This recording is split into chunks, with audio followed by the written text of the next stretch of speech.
안녕하세요 여러분. 네, 처음 유튜브로 접하게 되네요. 인사드리게 되네요. 어색하게 그지없는. 네, 저는 미대 언니라 불러주시면 되겠고요. 오늘은 저희 미미스스 출판사에서 나온 이대로 살아도 이렇게 살아도 괜찮아. 계속 이대로 살아도 괜찮아라고. 이대로 살고 싶나봐. 이렇게 살아도 괜찮아라는 책을 소개드리기 위해서 이 영상을 찍고 있습니다.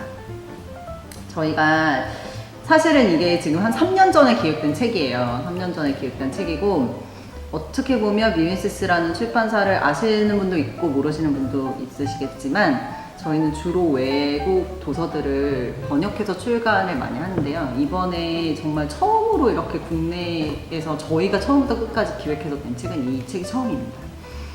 그래서 어떻게 기획을 하게 되었냐를 좀 간단하게 설명을 드리면, 저도 30대고 이 책을 기획할 당시에도 이제 이제 30세를 넘긴 시점이었어요. 근데 이제 문득 그런 생각이 들더라고요. 나는 왜 출판업에 종사하게 되었지? 아니면 내가 지금 맞게 가고 있는 건가? 내가 왜 이렇게 어린 나이에 너무 앞뒤 생각 안 하고 하나만 생각하고 출판계를 들어온 게 아닌가? 다른 회사도 좀 다녔고 좀 그렇게 했었어야 되는 게 아닌가, 이런 생각이 문득 들더라고요. 그래서 다른 분들은 어떻게 살고 있나, 내 주변을 봤어요. 근데 제 주변 친구들은 다 너무 어떻게 보면 좀 평범하게 그냥 회사를 다니고 그냥 사무직에 있는 사람들이 대부분인 거예요. 그래서 그들한테 물었어요. 너희는 만족하니? 했더니 똑같은 대답이 오더라고요. 잘 모르겠다. 이게 평생 직장인지도 모르겠고 어떻게 살아야 될지 모르겠다. 그래서 좀 특이하게 사는 사람들이 갑자기 궁금해지는 거예요. 그래서 처음에는 뭐 농부도 찾아보고 뭐 어부도 찾아보고 이렇게 우리 나이 또래에 좀 특이한 직업을 갖고 사는 사람들이 누가 있을까 이렇게 검색을 하다가 이런 걸 좀 책으로 만들어 보면 이들이 어떻게 사는지 너무 궁금해하는 분들이 많을 것 같다. 제 친구들과 저같이 그렇게 기획을 하게 됐어요. 그래서 적절한 분을 찾아 이제 이걸 취재해 주실 적절한 분을 찾아서 서칭을 했고, 이제 마침 되게 적합한 분을 찾았고요.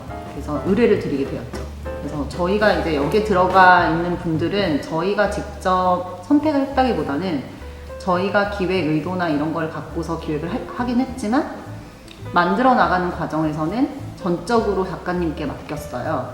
그래서 이제 이 책이 탄생하게 되었습니다. 처음에 제목은 괴짜 청춘이었어요. 진짜 말 그대로 청춘들 중에서 좀 괴짜처럼 사는 사람들 취재하고 싶어서 그렇게 이름을 지어서 과제가 괴짜 청춘이었고요. 그래서 3년 만에 이 책이 출간이 되었고, 처음에는 리스트가 진짜 좀 과장하자면 한 20번은 바뀐 것 같아요. 그래서 뭐 여러 번을 바뀌었고, 그 중에서 또 인터뷰를 했다가 안 들어간 분도 있으시고, 그리고 이게 3년간에 걸쳐서 취재를 하다 보니까 이분들의 지금 사정이 좀 바뀌신 분들도 되게 많았거든요. 그래서 내용이 다소 처음 의도와는 조금 다르게 진행된 분들도 있고, 그렇지만 그런 분들도 다 수정을 해서 넣었습니다. 그래서 한번 내부를 살펴보도록 할게요. 일단 디자인을 보면 저희가 이게 지금 이것만 해도 거의 400페이지 가까이가 되거든요. 근데 처음에는 한 500페이지 가까이 됐어요. 근데 그 이유가 있습니다. 저희가 지금 보시다시피 저희가 이 표지도 사진을 그대로 썼는데요. 사진 작가가 여기 지금 그 이름은 들어가 있지 않은데, 사진 작가는 이상필 디자이너예요. 근데 그분이 찍은 사진들이 저희가 너무 마음에 들기도 했고 진짜 매력적인 거예요. 저희 같은 직업을 가진 사람들은 그냥 책상 앞에 앉아서 글을 보고 글을 만지고 주로 이제 뭐 컴퓨터 작업을 한다거나 이런 것들이 많은데, 이런 분들은 거의 대부분 몸을 써서 일을 하시는 분들이 되게 많더라고요. 물론 이제 아닌 부분도 분명 있겠지만, 근데 그런 부분들이 너무 매력적인 거예요. 제가 하지 못하는 분야이기도 하니까. 그래서 굉장히 뭐 기술 있는 사람들 되게 부럽잖아요. 그래서 그런 것들이 되게 매력적으로 느껴졌던 것 같아요. 그래서 이렇게 손때 묻은 이게 지금 종이가 조금 저희가 뭐 이제 인쇄를 먹는 종이를 써서 조금 이제 흐리게 나오긴 했는데, 이런 도구들이 너무 매력적이었습니다. 저희가 흔히 접하지 못하는 배경들이 되게 많아서 풍경들도 많고 해서 되게 매력적으로 다가왔던 것 같아요. 그래서 이 사진들을 사실 되게 많이 걸른 건데 이거는 지금 보트 제작자 최윤성, 최윤복 형제의 지금 작업실 풍경이었는데 이렇게 사진들이 너무 좋다 보니까 여기에 담지 못한 사진들도 너무 많은데 너무 아까운 거예요. 그래서 계속 넣다 보니까 이게 되게 두꺼워졌었어요. 이분도 이제 뭐 아시는 분은 아실 건데 이노주단이라는 곳을 운영하고 계세요. 근데 이분도 어떻게 보면 조금 이제 처음에 의도치 않게 한복 디자인을 시작하게 되면서 이제 쭉 이노주단을 지금까지 이어오고 계신 분이죠. 근데 되게 그 샵의 전경은 모던하지 않나요? 네, 너무 예쁜 것 같아요. 이분도 역시나 손을 많이 쓰는 직업을 가지시다 보니까 역시나 되게 도구가 좋았어요. 근데 여기에는 지금 다 담지를 못했어요. 너무 아쉽게도. 이런 것들이 저희가 보기에는 이렇게 되게 거친 작업의 흔적 이런 게 너무 멋있게 느껴졌던 것 같아요. 그래서 간단하게 좀 박은영 작가에 대한 설명을 좀 드릴까 합니다. 박은영 작가에 대한 설명을 간단하게 드리면 이분 이제 저랑 동갑이시고 공예를 전공하셨어요. 그리고 원래 잡지를 계속 하다가 어느 순간 이분도 이제 좀 고민을 계속 하신 거죠. 이 직업이 나한테 과연 맞는 직업인가 고민을 하시다가 과감하게 때려치우고 나오셔가지고 지금 이제 뭐 저자로서도 활동을 하시고 일단 프리랜서 에디터로도 활동을 하시고 지금 최근에 또 편집장으로 어딘가 취직을 하셨습니다. 그래서 이분의 이런 고민의 흔적들이 여기 프롤로그에 잘 나와 있어요. 그래서 우리 항상 하는 생각이죠. 내가 평생 뭘 하면서 돈을 벌어먹고 살 건가 그리고 뭐가 더 될 것인가 많이 고민을 하고 그리고 거의 대부분 모든 직장인들이 그렇겠지만 한 5년은 괜찮은 것 같아요. 그렇지 않나요? 네. 5년 정도는 그런 아무 생각 없이 그냥 내 직업이다 이게 그 생각하고 일을 그냥 하다가 어느 순간 한 30 즈음 여자들은 30 즈음 그러니까 한 32, 3살 혹은 이제 남자들은 한 35살 정도? 그쵸. 그 정도에 다들 고민을 하시기 시작하는 것 같아요. 이게 지금 내가 맞는 직업인가? 나 이거 평생 이대로 가도 되는 거야? 뭐 이런 생각을 그때부터 합니다. 늦은 것 같아요. 그래서 이거를 사실은 고등학교 때부터 해야 되는데 그죠? 진로 선택을 그래서 대학교 때 진로 선택을 잘 해가지고 공부를 열심히 해서 그걸로 평생 벌어먹고 살아야 되는데 저희는 항상 이게 교육이 문제인 것 같아요. 서른 돼서 그런 생각을 하게 되는 것 같아요. 그래서 작가가 이런 질문을 합니다. 네가 원하는 삶이 뭐냐? 그러니까 야근을 될 수 있으면 안 할 수 있고 저녁의 삶이 있는 거죠. 저녁의 삶이 좀 있고 여행을 다닐 수 있는 조건. 우리처럼 이런 고민을 하지만 삶에 특별히 이런 일에 시선에도 구애받지 않고 내가 하고 싶은 일을 하면서 즐겁게 사는 사람 이런 사람들 그러니까 되게 어떤 생각을 하면서 살까? 먹고 살 수는 있나? 그런 일을 하면서 돈을 벌 수는 있는 거야? 이런 생각으로 이제 접근을 하신 것 같아요. 저희 기획 의도랑 잘 맞았던 것 같아요. 그래서 이제 나오게 된 분들이 이런 분들입니다. 쭉 보면 일러스트레이터 최지욱 씨 요즘 굉장히 핫한 분이죠.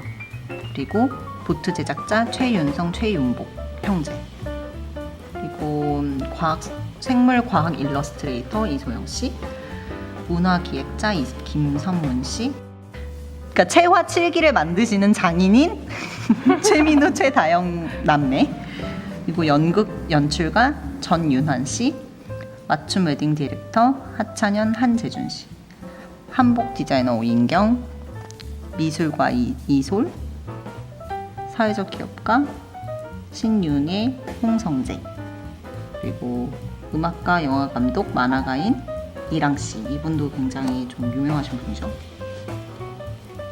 오브제 창작자 박길종 씨와 김유나 씨 그리고 디자이너이자 번역가이자 여행자인 조도훈 씨, 프리랜서 디자이너 듀오인 박철희, 박지성 씨, 청년 운동가인 신지혜 씨. 다들 보면은 좀 직업 자체가 생소한 직업이 좀 많은 것 같아요.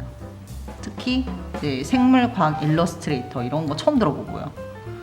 문화기획자, 그럼 문화 어떻게 기획하는 거야? 되게 생소하고.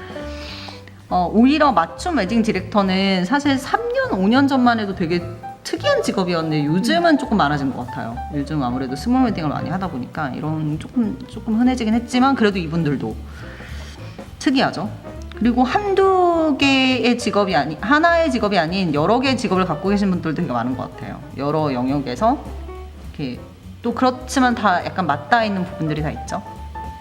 아무래도 예술의 영역에 다 들어가는 음악, 영화, 만화를 다 하는 이랑 씨도 있고, 그다음에 디자이너이자 번역가이자 이분이 진짜 능력자인 것 같아요. 제가 봤을 때 이거 다 되게 다른 영역인데 같이 하고 계시는 건 진짜 대단하신 것 같고, 오브제 창작자, 이것도 오브제 창작자가 도대체 뭐야? 오브제 어떤 오브제를 말하는 건가? 이런 생각을 하실 것 같은데, 이건 사실 박길종 씨가 요즘 되게 유명해지시긴 해서 다들 아시긴 아실 것 같아요. 그래서 제가 본문에서 제가 좀 인상 깊었던 부분들을 좀 발췌해서 읽어드릴까 합니다. 일단 발췌해서 읽는 부분은 한 2군데 정도를 읽어드릴까 하는데, 첫 번째는 생물과학 일러스트레이터인 이소영 씨를 인터뷰한 부분이에요. 생물과학 일러스트레이터라는 직업 자체가 굉장히 생소하잖아요. 저는 처음 들어봤거든요. 근데 뭔가 되게 궁금하잖아요. 한마디로 식물을 그리시는 분이거든요. 그러니까 식물 세밀화가라고 불러도 되는데 그렇게 부르지 않고 이렇게 굳이 생물과학 일러스트레이터라고 부르는 이유는, 굉장히 세밀하게 그리는 것도 중요하지만 식물 종의 형태나 이런 것들을 자세히 관찰하고 분석해서 그냥 단순하게 예쁘게 그리는 게 중요한 게 아니고 그림으로 기록을 하는 분인 거예요. 그래서 과학자가 들어가는 거예요. 근데 이분은 되게 보니까 이분들의 모든 분들의 이제 특징이 뭐냐면 자기를 되게 잘 알았다는 것인데, 자신을 잘 아는 건데, 이분도 처음에 무엇을 좋아하는지는 되게 분명히 알았다고 해요. 본인이 학창 시절부터 원예나 조경학과 이런 데 되게 관심이 많았고 식물을 굉장히 처음부터 좋아했다고 해요. 그래서 그런 관련된 직업을 되게 열심히 찾았다고 합니다. 그래서 산림청에서 이런 세밀화가를 뽑는다는 소식을 듣고 조사과에서 그래서 이제 지원을 하게 됐고 이 길로 이제 입문을 하게 되신 거죠. 근데 저는 이분이 되게 어떤 부분에서 되게 와닿았냐면, 정말 직업은 이렇게 선택해야 된다 라고 생각했던 부분이 어떤 부분이었냐면, 모든 사람들이 다 그 일을 하면 스트레스를 받잖아요. 이분은 딱 이렇게 얘기를 하는 거예요. 본인은 성격이 되게 급한 편인데 식물 세밀화를 그릴 때 원래 그냥 상식적으로 생각해도 굉장히 부분이 많을 거 아니에요. 세밀한 부분이. 그렇기 때문에 굉장히 오랜 시간을 기다려야 되고, 그 오랜 시간을 지나면서 이 식물이 또 꽃을 피우고 열매를 맺고 다시 지는 이 오랜 시간을 계속 묵묵히 지켜보고 그 하나하나 과정을 다 기록을 해야 된다는 거예요. 그림으로. 근데 자기가 성격이 급한데 그럼에도 불구하고 이거는 내가 감당할 수 있다. 너무 재밌다. 이런 생각이 들었다는 거죠. 그러니까 내 성격과 되게 맞지 않는 부분이 분명히 있음에도 불구하고 그걸 감내할 수 있는 정도로 이 일이 좋았다는 거죠. 그래서 되게 이걸 내 평생 직업으로 삼아도 괜찮겠다 이런 생각이 들었다고 해요. 그러니까 본인의 성격도 되게 잘 알았던 것 같고 좋아하는 분야도 잘 알았던 것 같고, 이 직업의 장단이 분명히 있을 텐데 그 단점을 뛰어넘는 내가 좋아하는 그런 열정이 있었던 거죠. 그래서 더 뭔가 확신이 더 있으셨던 것 같아요. 그래서 그런 부분이 이분한테 되게 좀 많이 와닿았던 거야. 그래, 이렇게 직업은 이렇게 선택해야지 이런 생각을 되게 많이 들었던 것 같고요. 이분들이 어떻게 일하고 어떻게 이 직업을 선택하게 됐고 이런 것들은 지금 공통점이 다 있긴 있어요. 여기 지금 소개된 분들은 다 본인이 어떤 일을 잘하는지 잘 알았고 어떤 직업을 가져야 내가 행복하겠다 이런 것들은 좀 있으셨던 것 같은데 저는 사실 제일 중요한 부분 그래서 이분들은 이렇게 살고도 먹고 살 수 있나 를 여기에 담고 싶었거든요. 근데 사실 그거는 조금 실패한 것 같아요. 왜냐면 그런 부분들은 사실 아직도 이분들의 직업이 한마디로 안정되긴 좀 어려운 직업이고 물론 안정된 분들도 있겠지만 안정되기 좀 어려운 부분이고 이제 시작한 지 사실 뭐 10년 미만인 분들이 대부분이기 때문에 어떻게 보면 지금 ING형인 거죠. 그러니까 선택은 내 삶을 선택은 했으나 지금 어디로 갈지 이분들도 아직 잘 모르는 부분이 있고 분명히 이분들도 그런 고민을 아직도 계속 하고 계실 거고 그래서 그러다 보니 이제 그런 부분을 정말 디테일하게 진짜 실제 생활과 연결된 부분들을 디테일하게 담기는 조금 어려웠었어요. 그렇지만 대부분 굉장히 재밌는 삶을 살고 계신 분들이어서 되게 좋았던 것 같고 확실히 내가 좋아하는 것을 찾아야겠다 이런 생각을 더 많이 하게 된 것 같습니다.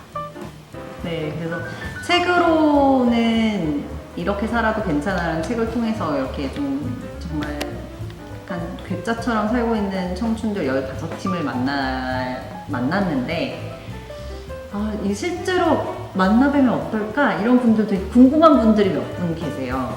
그래서 실제로는 다음 시간에는 이 저자분과 이분들을 실제로 다 만나뵀던 저자분과 그다음에 여기에 지금 소개된 분들 중에 한 분을 초빙을 해서 같이 한번 좀 얘기를 나눠보는 시간을 갖도록 하겠습니다. 그러면 다음에 만나요. 네, 미대 언니는 이렇게 살아도 괜찮으신가요? 몰라.